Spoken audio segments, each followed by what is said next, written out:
भगवान कहते हैं माँ यद मन भटकता है तो हमें कुछ बातों का ध्यान रखना चाहिए। किन बातों का? बोले हमें मन क्यों भटकता है इस पे विचार करना चाहिए। अब मैं आपको बताता हूं मन क्यों भटकता है। आप बहुत ज्यादा देखते हैं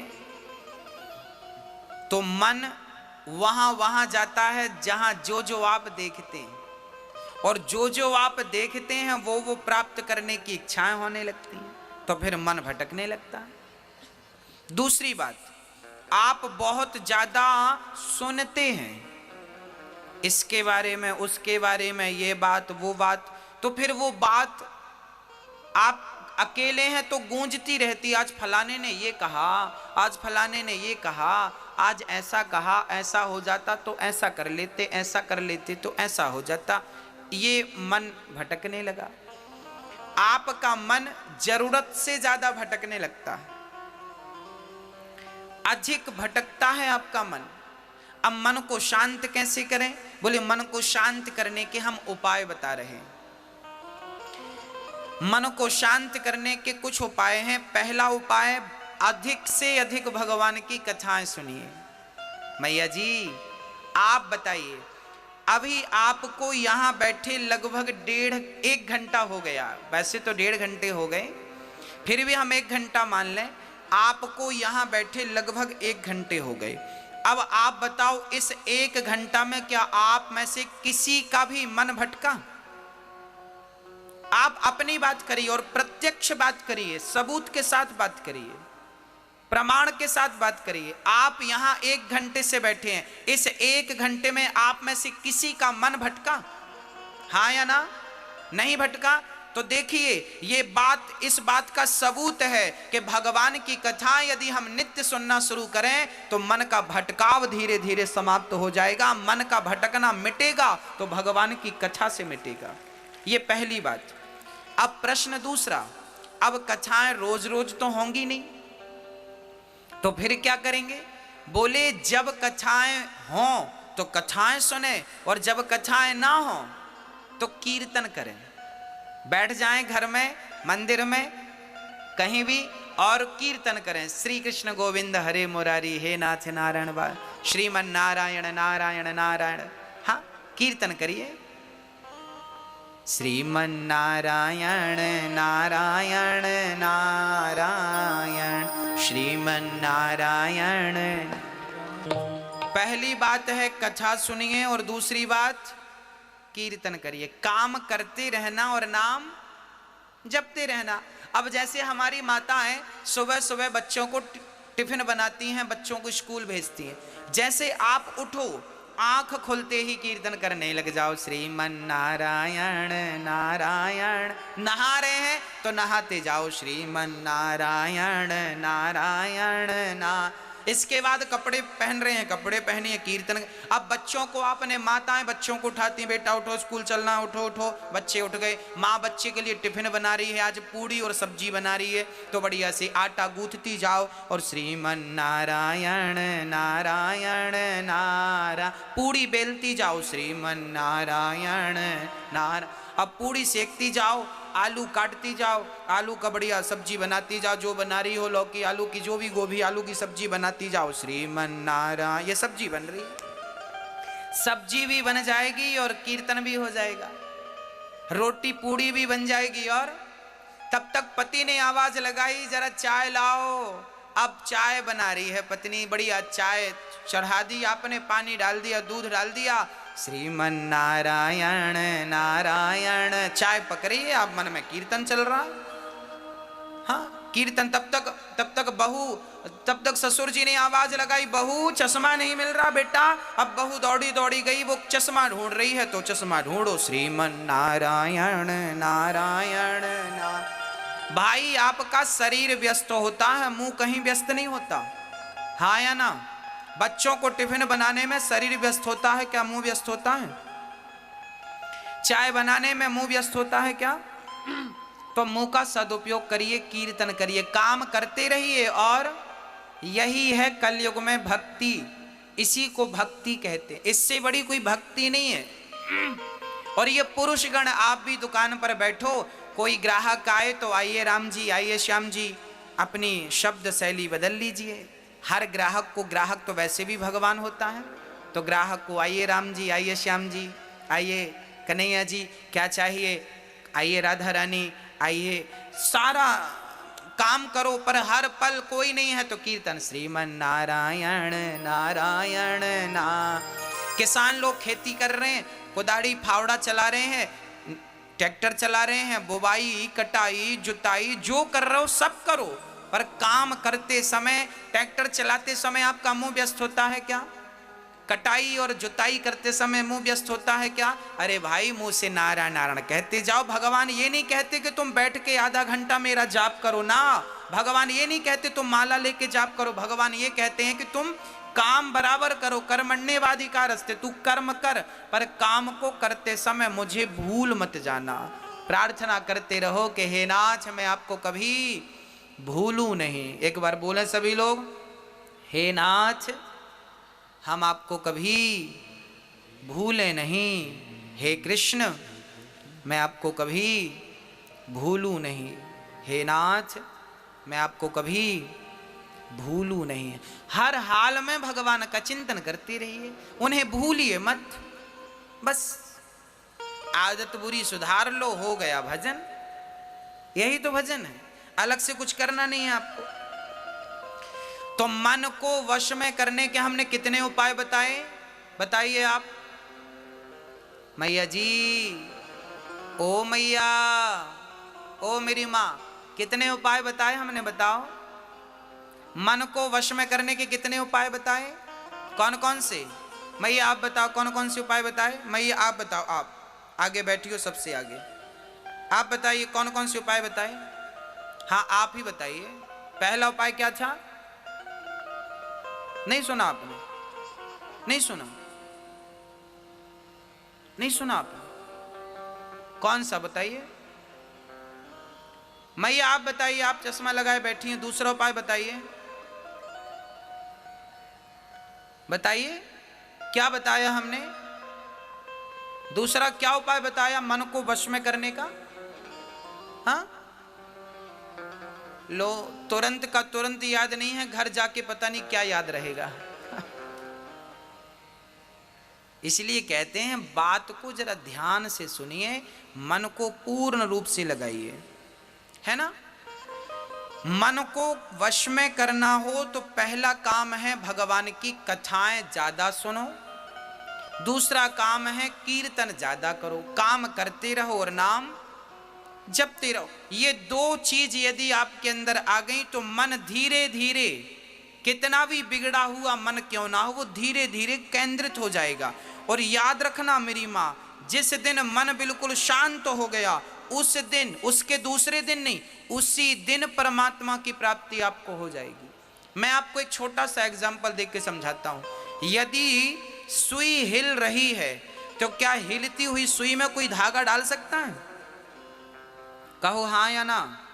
नहीं, धागा डालने के लिए सुई को क्या करना पड़ेगा? स्थिर करना पड़ेगा। सुई स्थिर है तो उसमें धागा आसानी से चला जाएगा। उसी प्रकार मन जिस दिन स्थिर हो जाएगा उस दिन परमात्मा आसानी से आपके मन मंदिर में प्रवेश कर जाएगा। मन तो स्थिर हो, मन ही स्थिर नहीं है। मन की गति है अटपटी, झटपट लखे न कोय, और मन की जब खटपट मिटे तो झटपट दर्शन होए। मन के हारे हार है, मन के जीते जीत, और मन ही मिलावत राम से, मन ही करत फजीत। सारी गति मन की ही है। मन, गीता में लिखा है मन एव मनुष्याणाम बंधनम मोक्ष कारणम। ये मन ही बंधन का कारण है और मन ही मोक्ष का कारण है। मैया जी, बंधन का कारण क्या है? मन। और मोक्ष का कारण क्या है? मन। ये मन ही बांधता है और ये मन ही मुक्त करता है। अब आप कहेंगे महाराज जी मन बांधता भी और मुक्त करता, ये कैसे? देखिए, चाबी ताले की एक ही होती है। उस चाबी को आपने इधर कर दिया तो ताला बंद, और चाबी को इधर कर दिया तो ताला खुल गया। बस मन को इधर लगाया, मन को इधर लगाया, पत्नी में, पति में, बच्चों में, परिवार में, मन को इधर लगाया तो बंधन है, और मन को उधर लगा दिया परमात्मा में तो मोक्ष है। यही तो बंधन है, यही तो मुक्ति है। ये मन ही चाबी है। आप इसे कितनी गंभीरता से सुन रहे हैं और समझ रहे हैं मुझे नहीं पता, पर मैं आज जीवन की कुंजी अर्थात चाबी आपको दे के जा रहा हूं कि मन ही बंधन है और मन ही मोक्ष है। मन ही आपको भवसागर से मुक्त करेगा और मन ही फंसाए रखा है अभी आपको। हाँ, आपको छत में जाना हो तो कैसे जाते हैं आप लोग? सीढ़ी से। और छत से नीचे आते हैं तो कैसे आते हैं? सीढ़ी ही ऊपर ले जाती है और सीढ़ी ही नीचे लाती है। ये मन सीढ़ी है, ये मन भगवान में लगाओगे तो ये मन ऊपर ले जाएगा, और मन संसार के विषयों में लगाओगे ना तो मन नीचे गड्ढे में लाके डाल देगा। मन ही सीढ़ी है। अब आप समझिएगा, ये जो मन है इसे शांत कैसे किया जाए? कथा और कीर्तन से शांत किया जा सकता है। अब मैं मन की कितनी विकृतियां हैं मैं उन पर प्रकाश डालता हूं। अच्छा मैया जी ये बताओ, आपके दुख का कारण क्या है? बताइए। आप कहती हो ना महाराज जी हम बड़े दुखी हैं, हम बड़े परेशान हैं, हमारे साथ ये हो रहा है, हमारे साथ। आपके दुख का कारण क्या है? जोर से बोलो। आपके दुख का कारण है मन। क्या कारण है?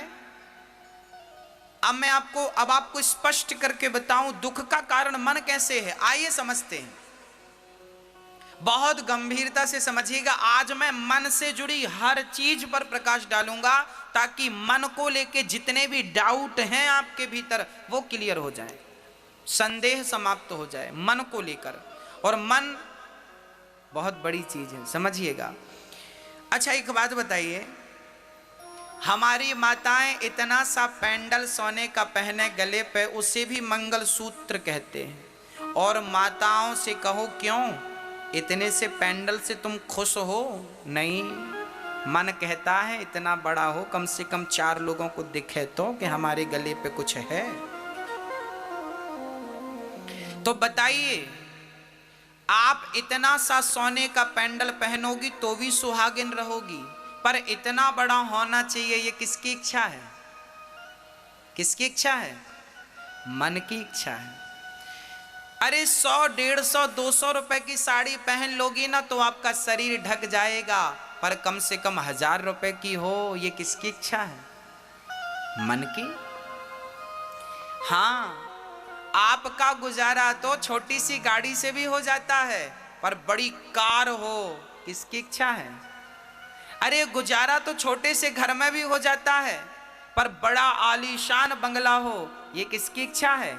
ये आपकी इच्छा नहीं है, ये तो मन की इच्छा है। पूरी जिंदगी आपका मन आपसे गुलामी कराता है और आप अपने मन की गुलामी करते हैं, और मन की इच्छाएं पूरी करते करते करते करते आप खुद पूरे हो जाते हैं।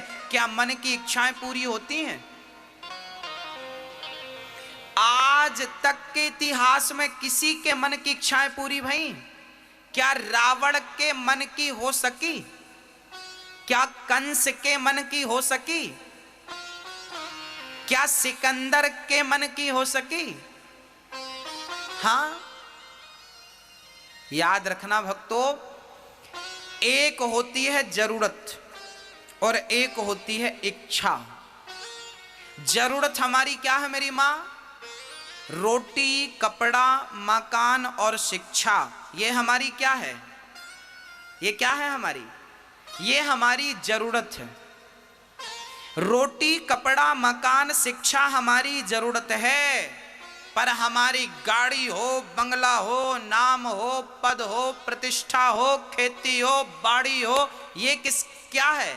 ये जरूरत नहीं है, ये तो इच्छा है और जरूरत तो भिखारियों की पूरी हो जाती है, और इच्छाएं तो बड़े बड़े राजा महाराजाओं की पूरी नहीं होती। इसलिए जिंदगी जरूरत के हिसाब से होनी चाहिए, इच्छाओं के हिसाब से। जिंदगी में जरूरत तो हो मेरी मां, पर जिंदगी में इच्छाएं ना हो। आप जरूरत में और इच्छा में अंतर समझ रहे हैं कि नहीं? मैं जरूरत और इच्छा में अंतर बोल रहा हूं। जरूरत है रोटी कपड़ा मकान शिक्षा, और इच्छा तो फिर इच्छाएं तो पूरी होंगी नहीं आपकी। आज आप सरपंच बन जाओ तो आपकी इच्छा होगी हम ये मंत्री बन जाएं, तो फिर मुख्यमंत्री बन जाएं, तो फिर प्रधानमंत्री बन जाएं, तो ये इच्छाएं बढ़ती जाएंगी बढ़ती जाएंगी बढ़ती जाएंगी, किसी की पूरी नहीं भई तो आप और हम कहीं के नहीं हैं। इसलिए मन को ज्यादा तवज्जो ना दें, मन को ज्यादा आप महत्व ना दें, मन को पड़े रहने दीजिए। मन की ज्यादा ना सुना करो। आप लोग ना मन की सुनते हो, इसलिए वो आपको परेशान करता है। अच्छा, एक बार क्या हुआ, एक राजा ने अब देखिए, आपके मन में इच्छा हुई कि मेरे पास बंगला हो। अब बंगला मिल गया, मन की इच्छा पूरी हो गई तो आप खुश, और बंगला नहीं मिला, इच्छा पूरी नहीं हुई तो आप दुख। सुख और दुख कहीं बाहर से नहीं आते। मन की इच्छाएं पूरी हो जाना ही सुख है, और मन की इच्छाएं पूरी ना होना ही दुख। सबके साथ स्त्रियों की इच्छा है कि मेरे गले पे बड़ा हार हो, मिल गया तो खुश, और नहीं मिला तो दुख। पुरुष की इच्छा है मेरी खेती बाड़ी हो, मेरा नाम हो गया खुश, नहीं हुआ दुख। एक छोटी सी बच्ची रो रही थी, पापा मोबाइल दिला दो। पापा ने मोबाइल दिला दिया तो खुश, और नहीं दिलाया तो दुख। तो सुख और दुख आपकी इच्छाओं पर निर्भर हुआ कि नहीं? इच्छाओं से उत्पन्न हुआ ना। सुख और दुख कहीं भी बाहर से नहीं आता। आपकी इच्छा ही सुख को जन्म देती है, और आपकी इच्छा ही आपके दुख को जन्म देती है। इसलिए सुख दुख यदि जन्म लेते हैं तो मन से, इसलिए मन में ज्यादा इच्छाएं ना रखिए। जिनकी इच्छाएं कम है वो लोग बहुत सुखी हैं, और जिनकी इच्छाएं ज्यादा हैं वो आज बहुत दुखी हैं। आपके दुख का कारण क्या है? जोर से बोलो। आपके दुख का कारण क्या है? आपका मन और आपके मन की इच्छाएं। आपकी जरूरत से ज्यादा इच्छाएं आपको क्या देती हैं? क्या देती हैं? दुख देती हैं। एक राजा थे, उन्होंने एक बकरे को खड़ा किया और नगर में डिंडोरा पीटा कि जो बंदा इस बकरे का पेट भरेगा उसे हम इनाम देंगे।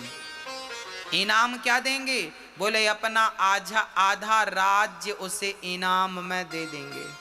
शर्त क्या है? बकरे का पेट भरना है। अब बताइए, क्या बकरे का पेट भरना कोई कठिन बात थी?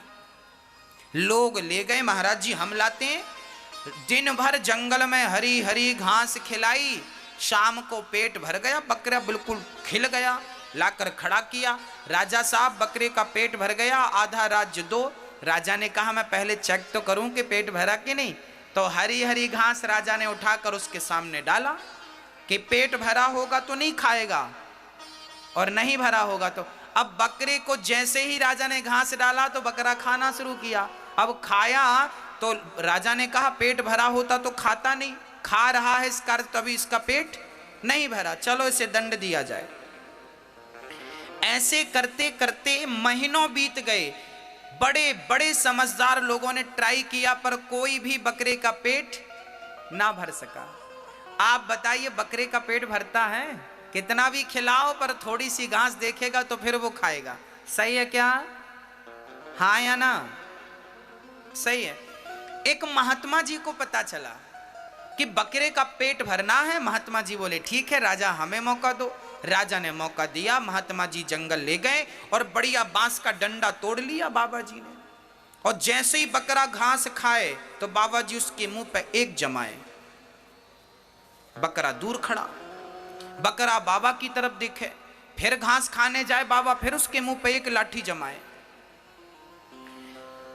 अब बकरे को समझ आने लगा कि मैं घास खाता हूं तो लाठी पड़ती है, तो लाठी ना पड़े यदि घास ना खाऊं। बकरा चुपचाप खड़ा रहा। बकरे को उतना ही खाने को दिया महात्मा जी ने जितनी उसकी जरूरत थी, जितने में वो जिंदा रह सके, बस। अब अधिक घास खाए तो लाठी पड़े। अब बकरा चुपचाप खड़ा, आंख बंद करके, ऐसा लगा मानो इसे सन्यास हो गया। शाम को महात्मा जी ने बकरे को खड़ा कर दिया राज दरबार में। महाराज पेट भरा है इसका। राजा ने देखा बकरे का पेट बिल्कुल खाली दिख रहा था। राजा बोले पेट खाली है। महात्मा जी बोले पेट पे ना जाइए, आप ट्राई कीजिए। राजा ने घास डाला जैसे ही, तो महात्मा जी, बकरे ने सबसे पहले बाबा को देखा। बाबा ने कहा बेटा खाना मत। महात्मा जी की बात मान ली, बकरे ने आंख बंद कर ली। राजा घास डालते गए, डालते गए, डालते गए, डालते गए, पर एक रत्ती घास बकरे ने नहीं खाई। राजा चरणों में गिर पड़े, महात्मा जी ये कैसा पेट भर दिया आपने। महात्मा जी बोले बेटा जैसे बकरे का पेट कभी नहीं भर सकते आप, ऐसे इस मन का पेट कभी नहीं भर सकते आप। ये मन ही बकरा है। जैसे हमने बकरे के मुंह पे लाठियां मारी तो इसने खाना पीना बंद किया, ऐसे ही आप भी अपने मन में संयम की लाठियां मारिए। देखना इंद्रियों के न घोड़े बढ़े, इनमें संयम के हरदम कोड़े पड़े। इनको रथ के सुमार्ग लगाते चलो और मन से गोविंद गोपाल गाते चलो। संयम जानते हैं ना, मेरी इच्छा हो रही है कि मैं रसगुल्ला खाऊं, परंतु इच्छा तो हो रही है, पर मैं बोलूं ना मैं नहीं खाऊंगा क्योंकि ये नुकसानदायक है। हाँ, आप की इच्छा होने के बाद भी आप ना करें वो काम, इसे कहते हैं संयम। धीरे धीरे जब आप कंट्रोल करेंगे तो फिर वो इच्छाएं समाप्त हो जाएंगी। फिर वो मन, बकरा पहले परेशान कर रहा था, कुछ भी खाता और फिर राजा डालता तो खाता, और अब बाबा जी ने जो लाठियां जमाई तो अब नहीं खाता। अर्थात मन को भी थोड़ा सा डांटिए, मन को भी थोड़ा सा मारिए। गोस्वामी जी डांट रहे हैं, रे मन तू सत्संग कर, छोड़ जगत की रीत, और अंत समय पछताएगा जब आयु जाएगी बीत। रे मन सब सो निरस है, सरस राम सो होए, उचित सिखावन देते हैं निस दिन तुलसी तोय। रे मन को बहुत डांटा गया है, और 4 वेद और 18 पुराण आपसे केवल एक ही बात कहते हैं कि आपने अपने मन को साध लिया तो आपका वेद पुराण सुनना समझना सफल हो गया। और मन कंट्रोल ना कर सके तो सब कुछ करने के बाद भी आपने मन को कंट्रोल नहीं किया तो सब बेकार। इसलिए गोस्वामी जी कहते हैं कि निर्मल मन जन सो मोहि पावा, और मोहि कपट छल छिद्र ना भावा। भगवान को कौन सा मन पसंद है मेरी मां? बोले निर्मल मन जन, जिसका मन स्वच्छ हो गया है, निर्मल हो गया है, निष्कलंक निष्कपट हो गया है, उसके मन को परमात्मा स्वीकार कर लेते हैं। और जिसके मन में राग है, द्वेष है, छल है, कपट है, कुछ भी भरा है गंदा, भगवान कहते हैं अभी ये योग्य नहीं हुआ। तो मन को आप ठीक करें। कैसे ठीक करें? बोले कथाएं सुने, अधिक से अधिक कीर्तन करें और इच्छाएं कम करें। ये उपाय मन को ठीक करने के हैं। मन की जो बीमारी है उस बीमारी से आप इस प्रकार से बच सकते हैं। किस किस को ये बातें समझ में आ गई? हाथ उठाओ। समझ में आ गई तो हाथ उठाना, नहीं तो फिर पूछना, फिर से रिवीजन कर देंगे। मैया हाथ उठा रही हो, समझ में आ गया? बताओ आपके दुख का कारण क्या है? हाँ मैया जी आप बताओ आपके दुख का कारण क्या है? मैया, ओ मैया, मैया जी कहाँ देख रही हो? बताओ आपके दुख का कारण क्या है? मन भर बोलेंगे तो बात अधूरी रहेगी। आपके दुख का कारण है आपकी अधिक इच्छाएं। मन की अधिक इच्छाएं आपके दुख का कारण है। यदि आप बोलेंगे दुख का कारण मन है, तो फिर आप सामने वालों को समझा नहीं पाएंगे ना। इसलिए पूरी बात बोलिए कि दुख का कारण है मन की अधिक इच्छाएं, ये दुख का कारण है। और सुख का कारण है मन का संतोषी हो जाना। गौधन, गजधन,